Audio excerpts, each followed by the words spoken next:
Gusto mo bang maging isang creator on Honor of Kings kaso hindi mo alam? Sa video na ito, tuturuan kita on how to join in this program. First step, open your Honor of Kings app.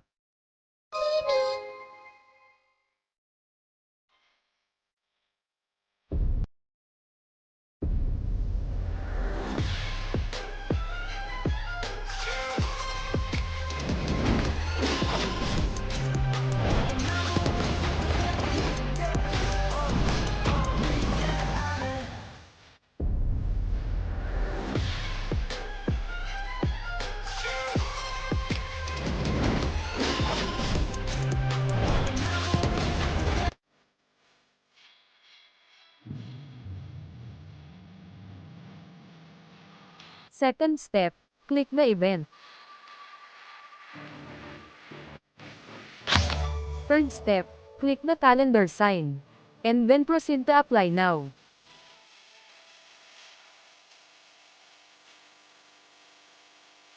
Fourth step, log in your Google account kung saan nakabind ito sa iyong Honor of Kings account.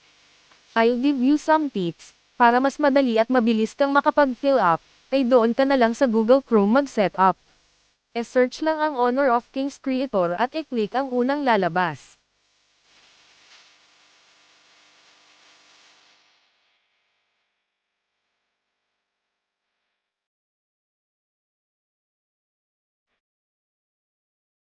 Ngayon i-login ang iyong Google account na gusto mong gagamitin.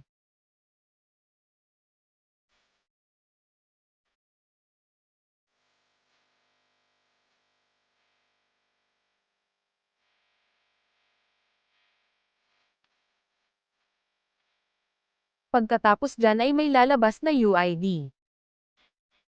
Ilagay ang UID ng iyong HOK account. Para makita ang iyong UID ay pumunta ka lang sa iyong profile, at i-click ang setting, pagkatapos dyan makikita mo na ang iyong UID.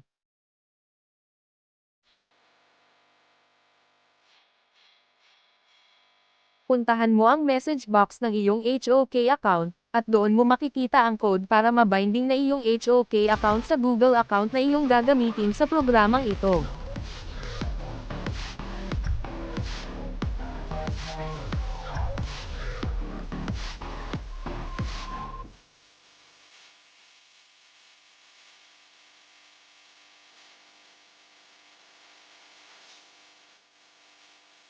At ayan i-click ang Apply Now. Ilagay ang email or Google account na ginamit mo kanina sa pag-login.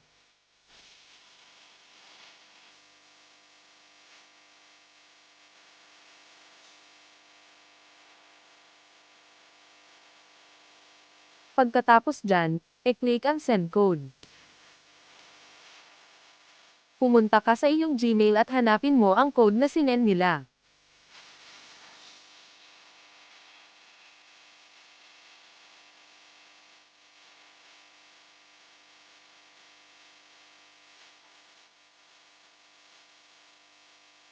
Pagkatapos mong maklik ang next ay ganyan na ang kasunod, ililink mo ang iyong mga social media na gusto mong gamitin sa pagiging creator ng HOK. Note, dapat may 300 pataas na followers or subscribers ang iyong social media na ililink, dahil yan ang qualifications para makasali ka sa programang ito. Pagkatapos mong malink or bind ang iyong social media ay ganyan na ang hitsura, may nakalagay na reviewing. I-click ang next para magpatuloy. For final step, kailangan lang natin itong fill upan.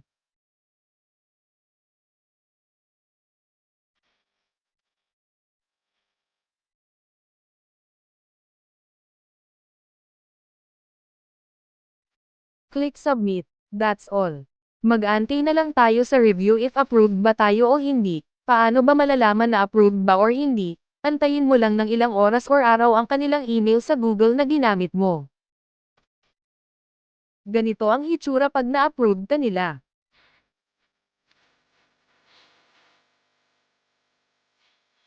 Ngayon pwede ka nang gumawa ng content about Honor of Kings, kasama na dito ang gameplay, tutorial at pag-promote sa Honor of Kings app, at higit sa lahat ang paggawa ng content about sa mga events sa Honor of Kings.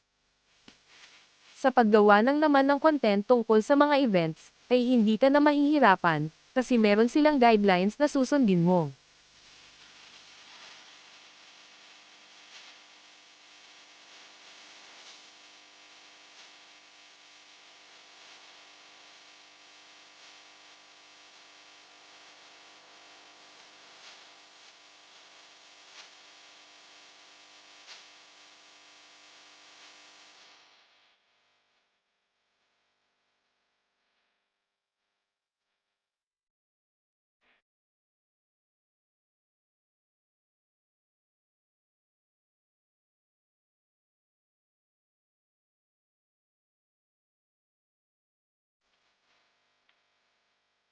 About naman sa duration ng video ay meron kang tatlong pagpipilian. First, long video. Second, short video for YouTube Shorts video, or Reels on Facebook or TikTok. And, third, is live in any social media na nakabind sa account mo.